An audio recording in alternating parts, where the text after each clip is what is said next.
बिस्मिल्लाहिर्रहमानिर्रहीम। आज हम बात करने जा रहे हैं एक बहुत अहम टॉपिक पे, और वो टॉपिक है कि हम अपने एयर कंडीशनिंग जो है, एसी जो है, उनको कैसे एफिशिएंटली यूज़ कर सकते हैं। ये बड़ा ज़रूरी है क्योंकि इस वक्त पूरी दुनिया में जो है क्लाइमेट चेंज का इशू है, और पाकिस्तान के बारे में कहा जाता है कि हम टॉप 10 ऐसे कंट्रीज़ में शामिल हैं जो कि सबसे ज़्यादा क्लाइमेट चेंज की वजह से अफ़ेक्ट हो रहे हैं। और अगर आप रिसेंटली देखें, जो हमारी फ़ीट की प्रोडक्शन है वो बहुत ज़्यादा उसमें डिक्लाइन आया। हमारी अपनी जो बीइंग ए फार्मर्स फैमिली, हमारी जो प्रोडक्शन एवरेज जो थी वो 40 प्लस मन पर एकड़ होती थी, वो जो है अराउंड 30 मन पर एकड़ हुई है, तो इसमें काफ़ी ज़्यादा डिक्लाइन आया। अभी रिसेंटली मैं न्यूज़ देख रहा था कि इसी क्लाइमेट चेंज की वजह से, सडन राइजिंग टेम्परेचर की वजह से मैंगो की प्रोडक्शन जो है वो तकरीबन 50% तक कम हुई है। और इसमें सिर्फ प्रोडक्शन ही कम नहीं होती, बल्कि क्वालिटी जो है वो भी इफ़ेक्ट हो रही है, और यही हमारी जो दूसरी फसलें हैं उन पे भी इसके असरात आ रहे हैं। तो ये एक बहुत बड़ा चैलेंज है जो कि हम फेस करें। आज की यानी 18 मई को जो रिपोर्ट आई है उसके मुताबिक पाकिस्तान जो है, उसके 3 शहर जो हैं वो top 10 hottest places on earth में शामिल हुए हैं, जिसमें जैकबाबाद है, नवाबशाह है और सिब्बी है, जिसमें ये तीनों ऐसे शहर हैं जहाँ पे आज के दिन सबसे ज़्यादा दुनिया में रिकॉर्डेड टेम्परेचर है। तो ये एक बहुत बड़ा चैलेंज है जो हम फेस कर रहे हैं। तो climate change is a real problem. अब उसमें हम बात करते हैं कि एसी क्यों ज़्यादा अहम है, कि एसी की एफिशिएंसी के हवाले से बात की जाए। देखिए, एसी क्या करते हैं, इस रूम में भी एयर कंडीशनिंग मौजूद है। तो एसी जो है बेसिकली आपके रूम की जो हॉट एयर है, जो हॉट इन्वायरमेंट है, जो हॉटनेस है, इसको ये एक्सपेल आउट कर देते हैं और यहाँ पे कूलिंग का इफेक्ट देते हैं, जिसकी वजह से कमरा कूल होता है। जब ये हॉट एयर बाहर निकालते हैं तो बाहर का टेम्परेचर जो ऑलरेडी ज़्यादा होता है वो मज़ीद बढ़ता है। और आपने देखा होगा कि ये बहुत लाइक कॉमन फैसिलिटी है। इससे पहले अगर बात की जाए तो एयर कंडीशनिंग इतनी कॉमन नहीं थी, लेकिन अब हम स्कूल्स में जाएं, कॉलेजेस में जाएं, यूनिवर्सिटीज़ में जाएं, मॉल्स में जाएं, सिनेमाज में जाएं, जहाँ भी मसाजिद में जाएं, वेयर एवर वी गो, वहाँ पे एयर कंडीशनिंग है। और एयर कंडीशनिंग में जो अंदर का टेम्परेचर है उसको कूल किया जाता है, और यही कूलिंग जो है, जो हॉटनेस है, इसको बाहर एक्सपेल किया जाता है और बाहर का टेम्परेचर बढ़ता है। अब जब शहर में इतनी ज़्यादा एयर कंडीशनिंग यूज़ होती है तो शहर का ओवरऑल टेम्परेचर जो है वो बढ़ता है। ये आपने खुद भी नोट किया होगा कि फॉर एग्जांपल किसी इशारे पे अगर गाड़ियाँ रुकती हैं गर्मियों में, तो चूंकि गाड़ियों में एसी यूज़ हो रहा होता है, तो आप देखते हैं, अगर आप कभी उन गाड़ियों के पास से गुजरें तो बहुत ज़्यादा हीट उनसे निकल रही होती है। यानी अगर नॉर्मल टेम्परेचर वहाँ पे जो है वो 40 डिग्री सेल्सियस है, तो अगर गाड़ियाँ वहाँ पे आके रुकती हैं तो टेम्परेचर जो है वो 45, 46, इवन 50 डिग्री सेल्सियस तक पहुँच जाता है, क्योंकि बहुत ज़्यादा हीट निकल रही होती है। और यही होता है हमारी जितनी बिल्डिंग्स हैं उसके बाहर जो है, अगर फॉर एग्जांपल कभी आपने महसूस किया हो, I can give you another example. मैं हफीज़ सेंटर जाता था गर्मियों में कभी, लाइक फ़ोन की शॉपिंग करने के लिए, या लैपटॉप को जो है वो ठीक करवाने के लिए या नया लेने के लिए। तो गर्मियों में अगर जाएं तो इनसाइड तो कोल्ड होती है, लेकिन बिल्डिंग के बाहर बहुत एक्सट्रीम टेम्परेचर होता है, क्योंकि यही हीट वो बाहर निकाल रहे होते हैं। अब ये एक बहुत बड़ा चैलेंज है, क्योंकि इसमें हम ओवरऑल क्या कर रहे हैं कि हम अपने शहरों का टेम्परेचर मज़ीद बढ़ा रहे हैं, और उसकी वजह से हमें फिर जब घर आते हैं या ऑफिस में आते हैं तो हम टेम्परेचर मज़ीद कम करते हैं, क्योंकि बाहर टेम्परेचर बहुत ज़्यादा होता है।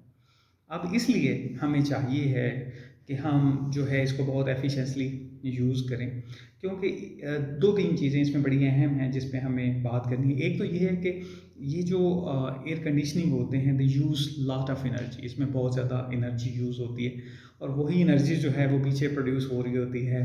पाकिस्तान में जैसे हम थर्मल, हमारे ज़्यादा एनर्जी प्रोडक्शन का है, तो हमें कोल और हमें ऑयल यूज़ करना है, जिसकी वजह से ग्लोबल वार्मिंग भी होती है। हमें बहुत ज़्यादा फ्यूल उसमें बर्न करना पड़ता है ताकि हम एयर कंडीशनिंग जो मज़ीद उसकी सप्लाई जो है, डिमांड बढ़ रही है, बहुत ज़्यादा मज़ीद लग रहे हैं, तो उसको एनर्जी देने के लिए भी मज़ीद हमें कैपेसिटी बिल्ड करनी, और लोड शेडिंग का इशू आप सब लोगों के सामने है। तो ये एक बहुत अहम पॉइंट है कि इससे ऑलरेडी बहुत ज़्यादा कार्बन का अखराज हो रहा है, क्योंकि इसमें बहुत ज़्यादा एनर्जी इस्तेमाल हो रही होती है। तो इन सारे पॉइंट्स को मद्देनज़र रखते हुए हमें अब ये बीइंग ए नेशन हमें ये सोचना होगा कि हम इनको कैसे एफिशिएंटली यूज़ करें ताकि हम ये एनर्जी का जो क्राइसिस है उससे भी निपट सकें। हमें एनर्जी प्रोड्यूस करने के लिए बहुत ज़्यादा ऑयल मंगवाना पड़ता है, उस क्राइसिस से भी हम निपट सकें। और क्लाइमेट चेंज का जो सबसे बड़ा इशू आजकल हम फेस कर रहे हैं, हम इस इशू जो है इसको भी हम किसी हद तक कम कर सकें। तो उसके लिए एक बड़ी अहम चीज़ ये है कि हम एफिशिएंटली एयर कंडीशनिंग जो है उसको यूज़ करें। उसमें 4-5 मैं आपके सामने सजेशन रखूँगा जो कि मैं खुद भी कोशिश कर रहा हूँ इनको प्रैक्टिस करने की। और हमें सबको मजमूई तौर पे भी कोशिश करनी चाहिए कि हम प्रैक्टिस करें ताकि हम इन्वायरमेंटल जो इम्पैक्ट है उसको कम से कम कर सकें। उसमें पहली चीज़ ये है कि अगर हम कूलर का इस्तेमाल करते हैं, एयर कूलर जो होते हैं उसमें बहुत ज़्यादा एनर्जी भी नहीं रिक्वायर्ड होती और आपके वो घर को खुसूसन आजकल जो है इतना ह्यूमिड नहीं है, इट्स ड्राई। और ड्राई एनवायरनमेंट में अगर आप कूलर में वाटर यूज़ करते हैं तो ह्यूमिडिटी को भी वो बहुत अच्छे तरीके से बैलेंस कर देता है। कुछ दिन पहले मैंने तस्वीर लगाई थी अपने घर से जिसमें घर में जो ह्यूमिडिटी का लेवल था दैट वाज जस्ट 14%। और मैंने एक और वीडियो बनाई जिसमें मैंने बताया था कि ऑप्टिमल जो लेवल है that is between 40 to 60% humidity होनी चाहिए। जब से हमने नेक्स्ट डे हमने एयर कूलर घर में चलाया तो एयर कूलर चलाने की वजह से बहुत तेज़ी से जो ह्यूमिडिटी का लेवल था वो मेंटेन हो गया एंड दैट वाज अबव 40। यानी तकरीबन 10 मिनट में हमारे घर में ह्यूमिडिटी का लेवल जो कि सिर्फ 14% था वो 40 से ऊपर चला गया। तो एक बहुत अच्छी चीज़ है कि एयर भी कोल्ड हो जाती है और ह्यूमिडिटी का लेवल जो है वो भी मेंटेन। तो एक चीज़ ये है कि जहाँ हम एसी के बगैर गुजारा कर सकते हैं हमें वो गुजारा करना चाहिए। दूसरा, ये अगर आप इस पे रीड करें तो दैट इज़ 18। हम कोशिश करते हैं कि जी एयर कंडीशनिंग जो है वो टेम्परेचर कम से कम 16 पे चलाएं, 18 पे चलाएं, 20 पे चलाएं, जिससे बहुत ज़्यादा कूलिंग होती है। जितनी ज़्यादा कूलिंग करेंगे उतना एनर्जी भी इसमें ज़्यादा इस्तेमाल होगी और ये एक उसी तरह से हीट उसको ज़्यादा पंप करनी पड़ेगी और बाहर का टेम्परेचर जो है वो बढ़ेगा।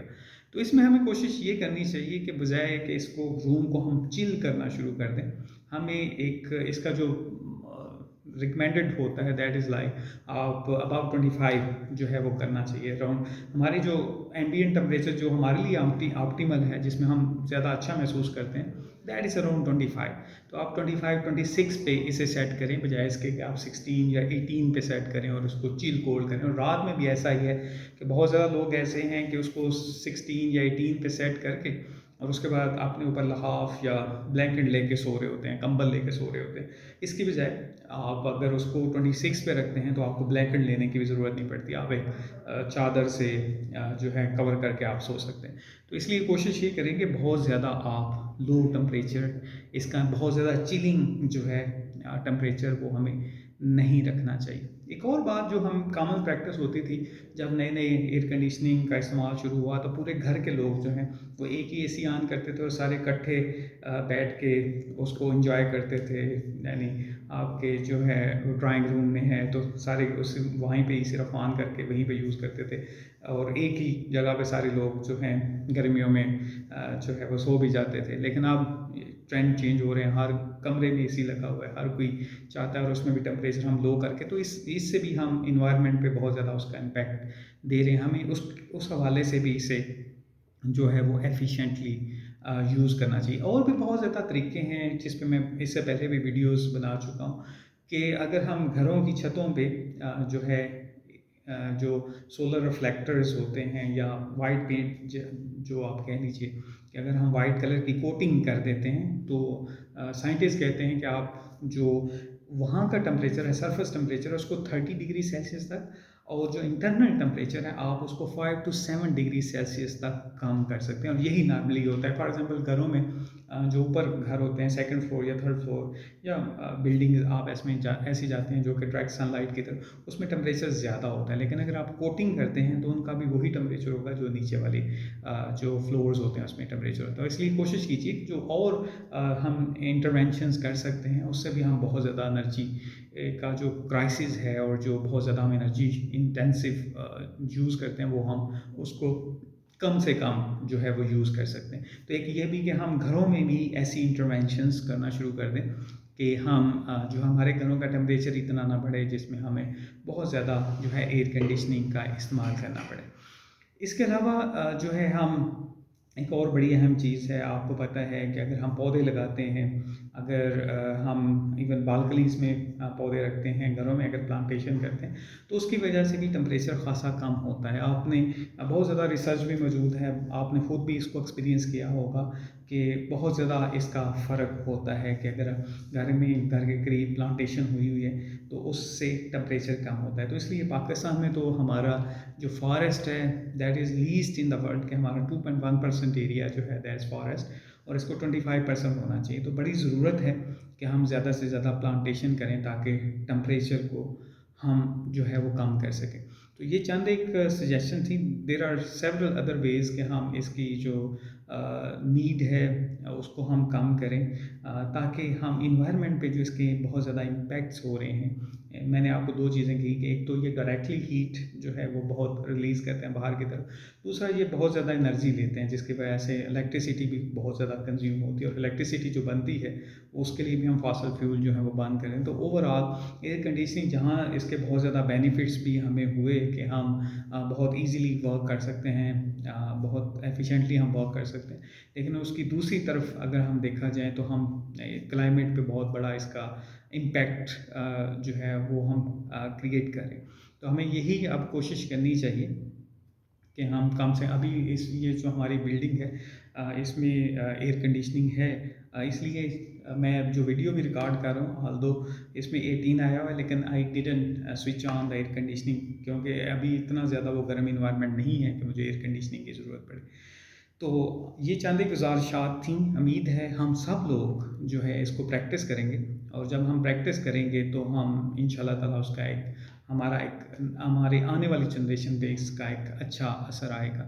और हमने बेहैसियत अब कौम इसके बारे में सोचना है, क्योंकि क्लाइमेट चेंज से एक फ़र्द मुतासर नहीं होगा, बल्कि हम पूरे सारे लोग हम इससे मुतासर होंगे। तो इसलिए हमें कलेक्टिवली कोशिश ये करनी चाहिए कि जितनी भी हमारे पास चीज़ें हैं, वो वाटर हो उसका भी हमने मुनासिब इस्तेमाल करना है, इलेक्ट्रिसिटी का भी मुनासिब इस्तेमाल करना है। और जो आज वीडियो जिस टॉपिक पे हमने बात की है कि एयर कंडीशनिंग को हमने बड़ा एफिशिएंटली यूज़ करना है, उसका एक्सटेंसिव यूज़ नहीं करना। आप इसमें फॉर एग्जांपल टाइमर लगा सकते हैं रात को सोते हुए कि 2-3 घंटों बाद ये खुद ही बंद हो जाए, वैसे ही कूलिंग का इफेक्ट जो है वो सुबह तक मौजूद रहता है। तो देयर आर सेवरल वेज़ जिसकी वजह से हम जो है इसको एफिशिएंटली यूज़ कर सकते हैं, और जो बर्डन हम क्रिएट कर रहे हैं उसको रिड्यूस कर सकते हैं। Thank you very much for watching this video. और इसी तरह से हम बाकी टॉपिक्स पे भी हमारा जो एक कम्युनिटी एजुकेशन अवेयरनेस का प्रोग्राम है national academy of young scientist का, हम कोशिश करेंगे कि इन सारे टॉपिक्स पे वीडियोस बनाएं, ताकि हम ज़्यादा से ज़्यादा लोगों को ये जो बातें हैं जो which are helpful for not only ourself but for all the environment, ये हम शेयर करते रहें, और हम मजमूई तौर पे कोशिश करें ताकि हम आने वाली जनरेशन के लिए कुछ अच्छा कर सकें। Thank you very much for watching this video.